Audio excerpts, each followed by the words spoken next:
in a leading case based upon the principles known as the tort of negligence, or laws regulating the remedies available against those who commit negligence, a distinguished judge is reported to have said, as the world gets older, it becomes wiser. Therefore, the world was foolish before.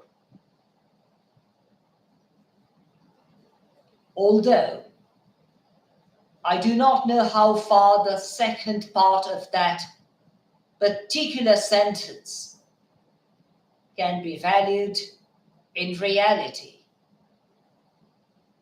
The first part, that the world becomes wiser as it gets older, raises several queries on my mind. If the world really became wiser as it gets older, then at least in my most humble opinion, the world would not allow itself to fall into the errors repeatedly, the very errors with which the world was confronted time and time again.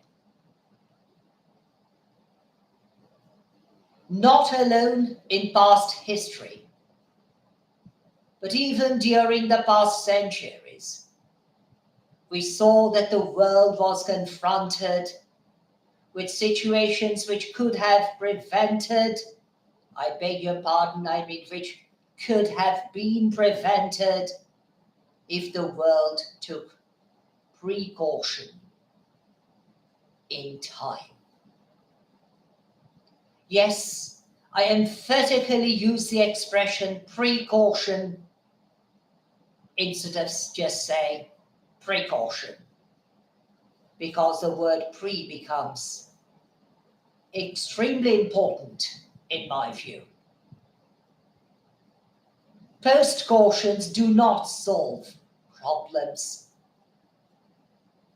at least to the fullest extent. Precautions can do so.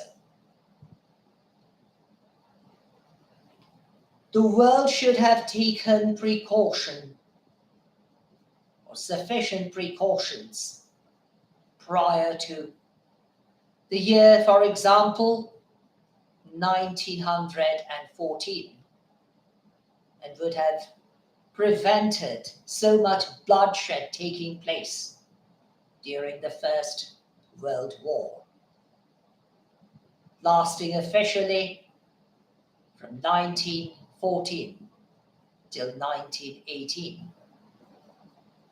And I know it too well because my late grandfather served in the Indian Army during the First World War and was stationed both in England and in France. And according to certain reports, he was even detained by Emperor Wilhelm II's soldiers, subordinated soldiers.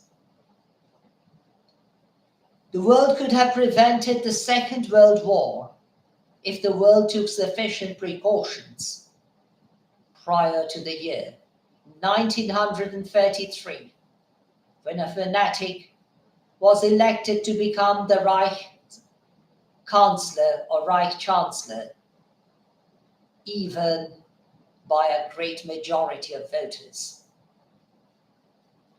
And no doubt, from the year 1939,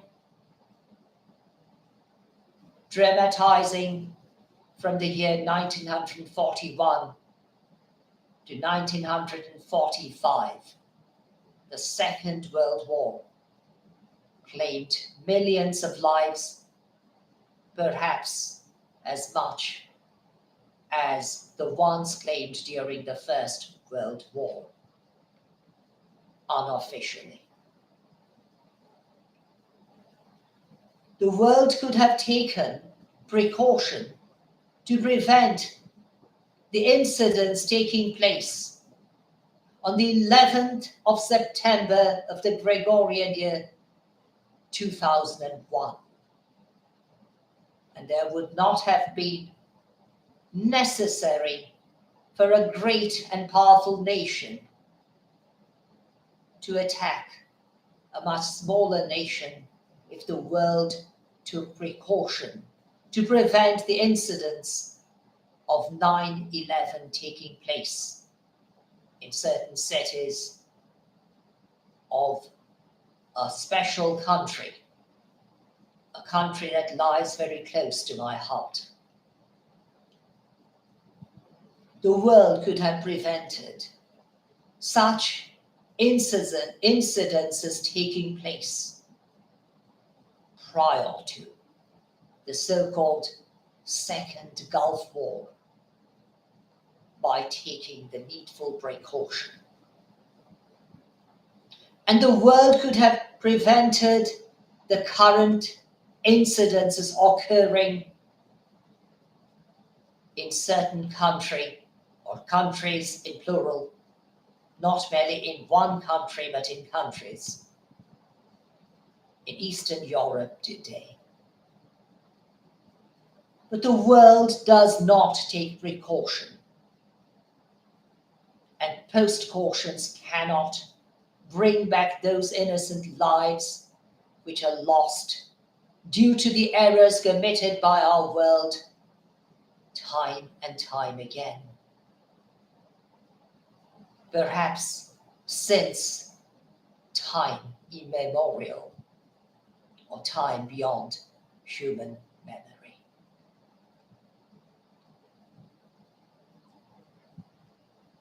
Tens and thousands of people are endangered to be killed by a powerful nation.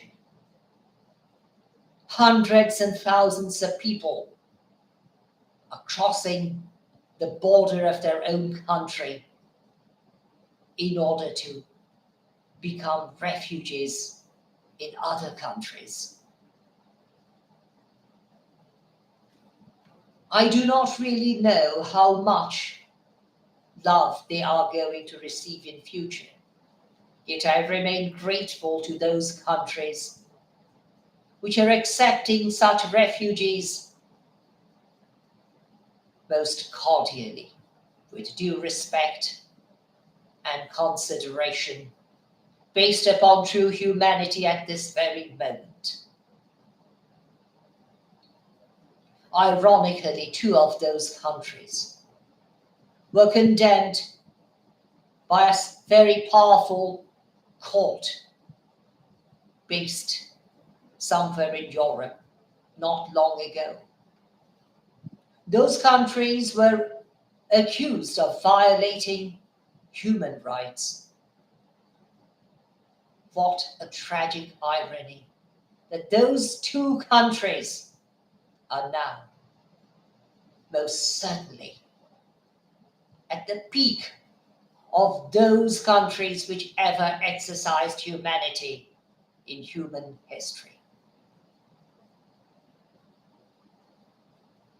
But that is not the very end of this evil and most unjustified carrying out of war prosecuted by a powerful nation without truly being endangered. It is too grave an evil which often prevails on a man's or a human being's mind in trying to avail falsely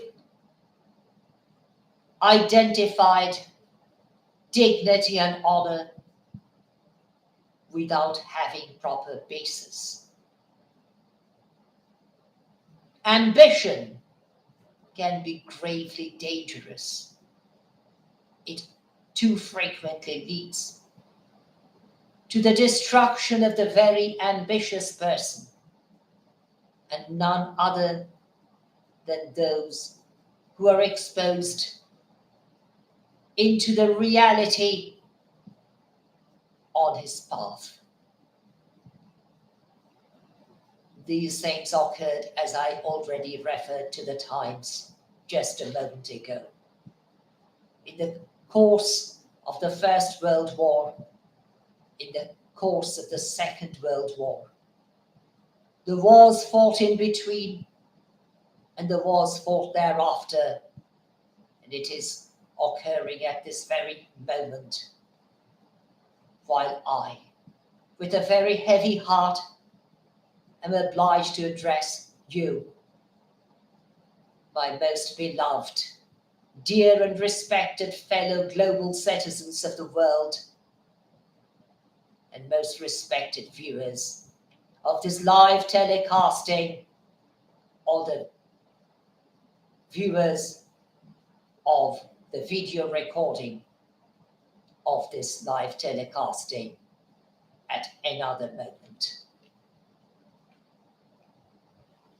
I may live in a country far from the battlefield at the moment in which people are dying. Yet I feel the pains in my heart, the sufferings, the fear, the agonies, and the uncertainties confronted by millions of people, including those hundreds and thousands of refugees who are emigrating from their country in fear of death and suffering to other countries. My fear is also enlarged by the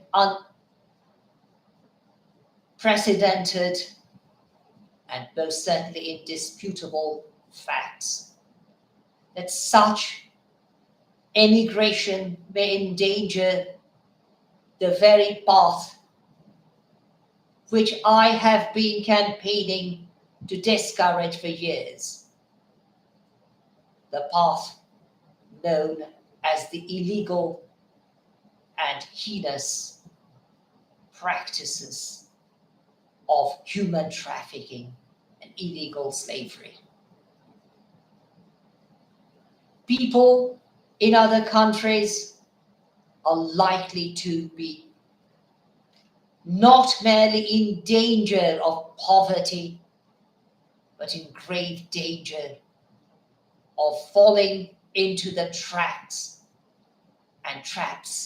set by those offenders known as human traffickers, who, trying to persuade the victims, may even succeed in bringing them to places which can only cause sufferings upon those victims. Indeed, my fear is very real at this moment, because I have been campaigning against such heinous crimes, namely human trafficking and illegal slavery.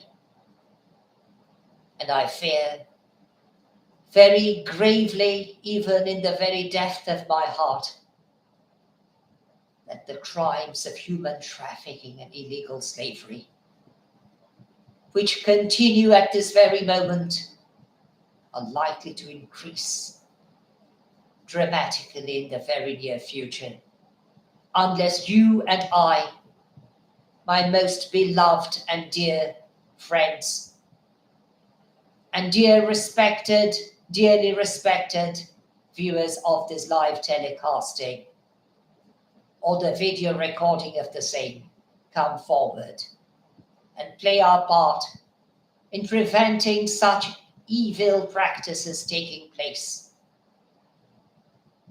while speaking out against the killing of the innocent, even by the powerful.